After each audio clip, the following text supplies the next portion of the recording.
की शाम लगे पिक्चर का सीन कोई।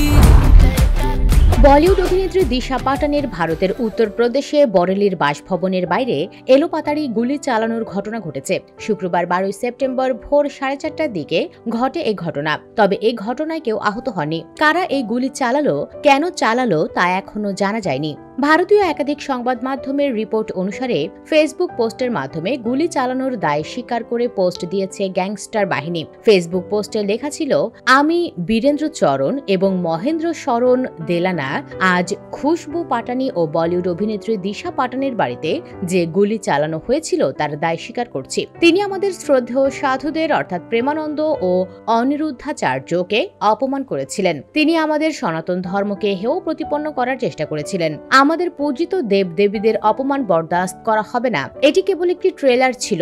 পরের বার যদি সেবা অন্য কেউ আমাদের ধর্মের প্রতি কোনো অশ্লীল আচরণ দেখায়, তাহলে আমরা কাউকে তাদের বাড়িতে জীবিত রেখে যাব না। এই বার্তা শুধু তার জন্য নয়, চলচ্চিত্র জগতের সব শিল্পী এবং তাদের সঙ্গে যুক্ত ব্যক্তিদের জন্য। ভবিষ্যতে যে কেউ আমাদের ধর্ম ও সাধুদের সম্পর্কে এই ধরনের অপমানজনক মন্তব্য করলে তার পরিণতি ভোগ করার জন্য প্রস্তুত থাকতে হবে। হামলার পরে স্থানীয় পুলিশ ও তদন্তকারী সংস্থা ঘটনাস্থল পরিদর্শন করেছে। গোয়েন্দা তল্লাশি ও আলামত সংগ্রহ চলছে।